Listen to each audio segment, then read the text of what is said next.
Hey guys, very welcome back to the Lovin Dubai show. 517 kilometres, 7 Emirates, 10 days. Today's guests, Stephen Beard and Silau, took on a record-breaking endurance challenge, 7 Emirates, and they did it for autism. They ran to raise funds for the Dubai Autism Centre to build an app that will change lives. Welcome to the studio. Welcome back after such an epic challenge. Welcome to the show. 570 kilometers in just 10 days, like amazing. What inspired you to take this such extreme challenge for autism?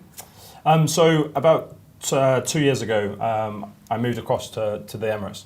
And at the same time, my 4-year-old, who's now turned 6, as of Sunday on the last day of the challenge, he was diagnosed with autism. And so I started to explore the type of therapies and community engagements that were available here in the UAE, and that's how I came across the Dubai Autism Centre. And so we kind of realised that we needed to make a bit more attention on the condition. And I thought of ways that we could try and contribute to that. And I thought, well, why not? Why not do a really big, long endurance challenge to see if we can create enough noise? What an amazing motivation. And then how did you become involved? I just moved to Dubai for about a week, and then Beardy kind of dropped it on me. He was like, I'm doing this challenge. I was like, okay, enjoy. He was like, oh no, you're doing it with me. I was like, right, okay. And then being in a 2-man team at work, we became very exposed to each other's personal lives. So through that, I got to meet Teddy. So he then soon became my drive. Towards wanting to make a change as well. And had you done any endurance challenges like this before, or why 7 Emirates? Why 7 Emirates? I think part of it was that we'd come, in doing the research, we'd come across an official 7 Emirates run, which was, I think, put together maybe 6 or 7 years ago. It was about 499 kilometres. And I think the other thing we thought about was that, yes, we live in Dubai, we've seen Dubai, but we haven't really seen and experienced and felt and smelt the wider Emirates. And so what better opportunity than actually running and exploring it? So how did you train for it? We worked very closely with Inner Fight, that are based here in Dubai. So they've got a couple of well-known international endurance runners who certainly put us through our paces. It was fairly challenging in the sense that we have an international job, so we're always on the move, which actually made it quite good fun that we were doing kind of some of our training in Saudi and back in Europe and in parts of Asia as well. So yeah, it was challenging doing the training itself, but no more challenging than the actual run. I think we were somewhat naive as to what we would encounter. Because yeah, if you were to look at our feet right now, that would be a good illustration of just how naive we were. I see you've come in Crocs today. Like, yeah. You guys can you like, you finished on Sunday, so the fact that you're even walking is remarkable, but the bodies are still recovering? Very much so. So can we get a close-up of this? Like, do we want to pick a camera, any camera? Look away now if you don't like feet. Keep looking if you love them. So the pinky. Just lift the foot up. I can't got the mobility anymore. Can you not? Oh no! You're going to get a close-up of the blister? Can you get it in? You won't see a bigger blister than that. Look at that. That's it's a got a work shine of to art. it. Yeah, she's big. In fact, maybe we should pop it now. No. No? No. Oh, what? Oh, my shoulder's going again.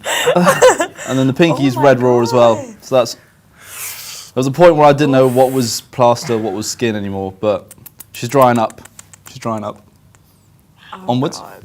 Onwards and upwards, yeah. Indeed. And your body is still twitching? Yeah, so you probably see the shoulder a little bit. So some of the nerves, because when you're doing this all day, every day, it was twitching. And then yesterday, for whatever reason, when I was talking, my mouth started to kind of shake. But apparently this is all normal. The bodily functions getting back to doing what they're meant to do. Well, if the experts say it's normal, that's great. But so before the show, you said how many marathons was it in total? So it's just over 12 marathons in 10 days. And if someone wants to run a marathon, I imagine, this is just guesswork from my side, it's like you start training 6 months out. Yeah. You should probably start training 6 months out. Definitely. So for 12 marathons. It's funny, like a lot of people have said like how crazy it is, and it is.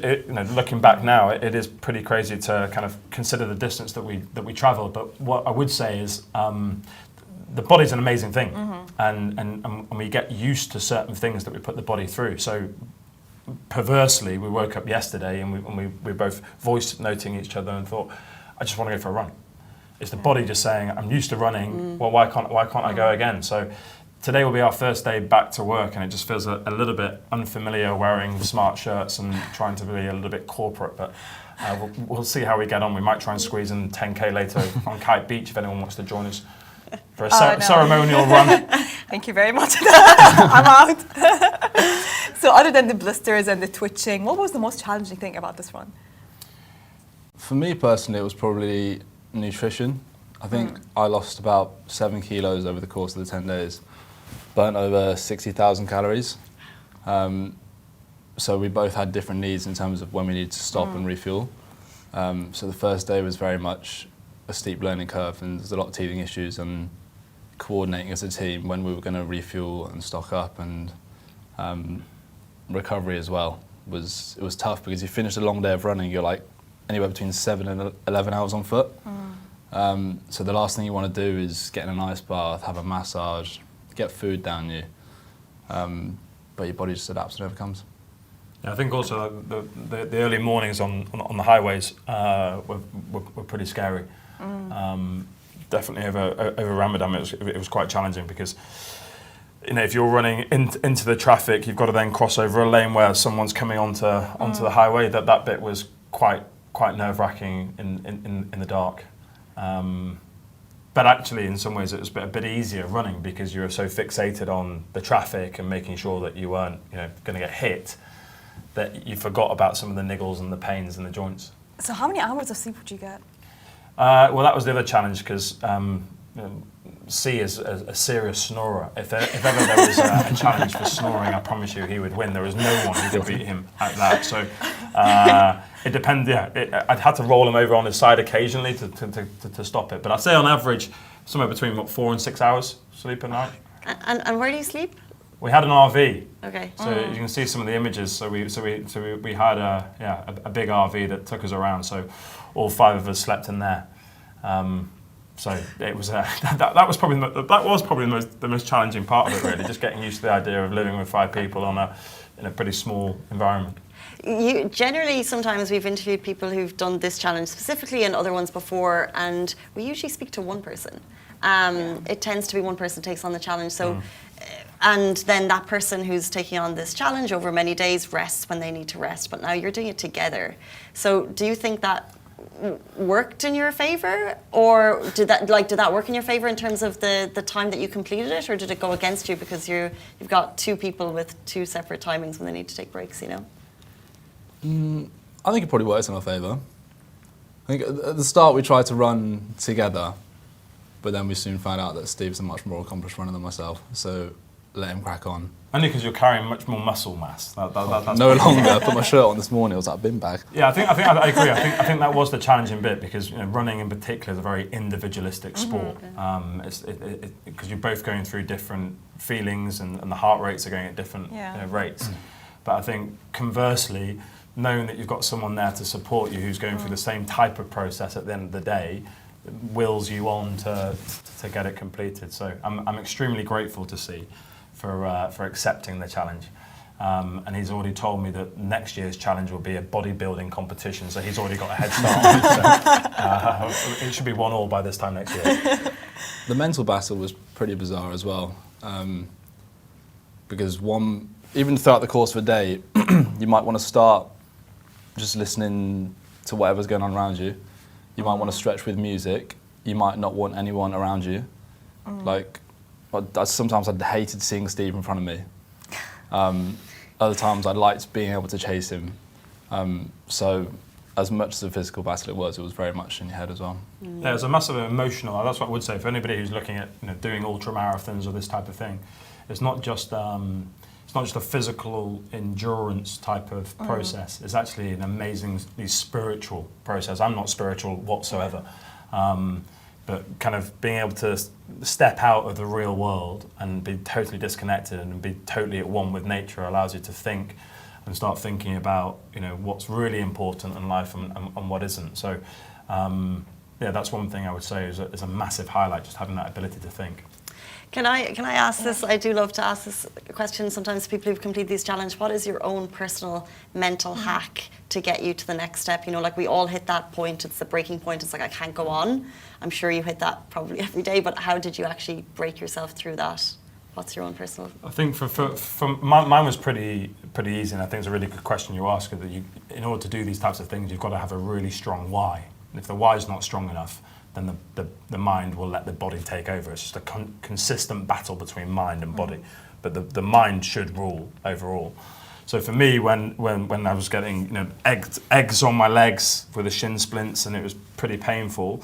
For me personally, it was a case of saying, well, my son Teddy, who's sometimes finding life fairly challenging with the autism and all the other autistic kids that are going through their challenges, the pain I'm feeling with taking this next step is nowhere near the challenges that they face on a daily basis. So for me, that was very easy to accomplish.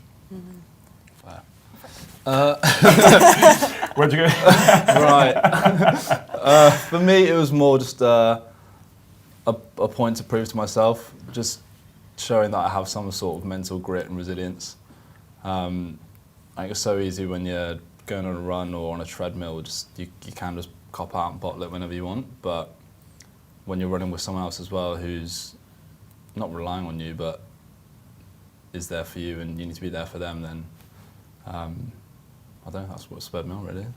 Yeah, cool. So was there any moment where you almost wanted to quit during this? Yeah, loads. Loads? There were tears. I probably had two moments in particular where I said, I can't do it anymore. I just know I can't. And I rang my wife and said, you may as well come and pick me up because I'm done. And then I think she said, okay, I'll come and get you. And then I kind of had a word of myself and thought, what the hell are you doing? I just keep going. It was an emotional roller coaster. But yeah, I probably had 2 or 3. Yourself? 2 or 3 alone on the last day. On the last day, yeah. No, you were a broken man on the last day, going down the Alfay Road. Not far from here, actually. Yeah. Probably on the first 2 days, you still got the excitement. And then you realise, oh my goodness, I've got 8 more days for this. But it's when the pain starts to kick in. So I had the blisters to start with, and then I was having to overcompensate. So my hips started going, then my quads.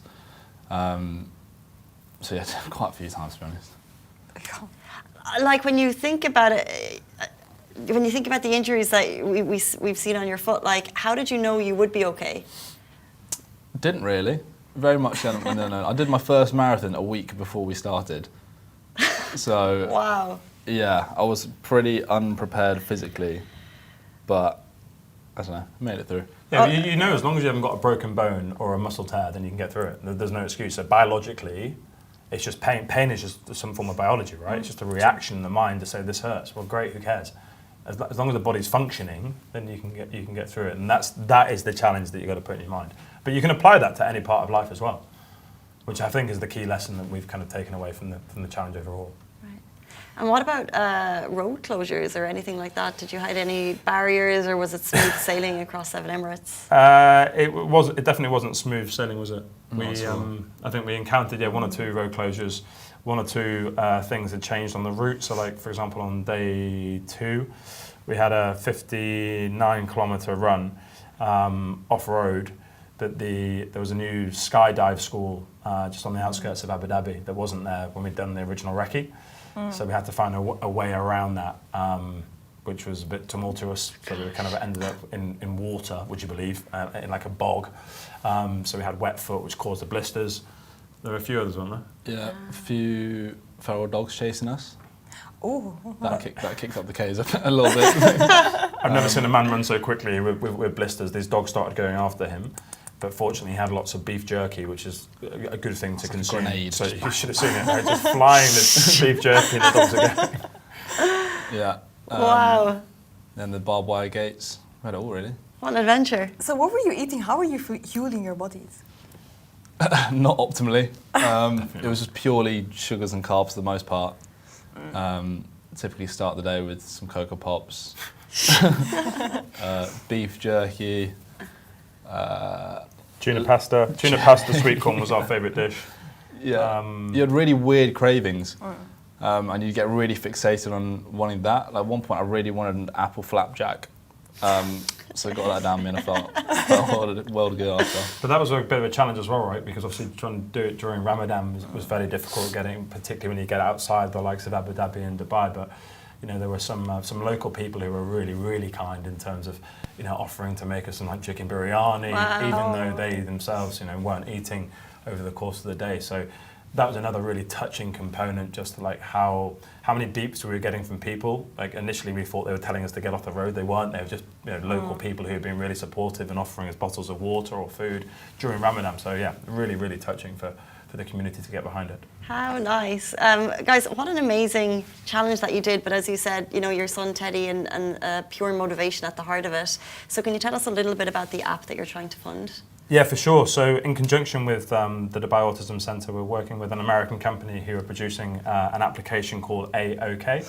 The idea and the initiative has been backed. And the first component is to allow kind of retail and leisure facilities to be kind of autism compliant. So they effectively send in like an AI camera to assess the environment from like noise, from sharp edges, just to make sure that people who have autism would feel comfortable in those environments. And the second component, which is really important to me, is creating that community or that sense of community.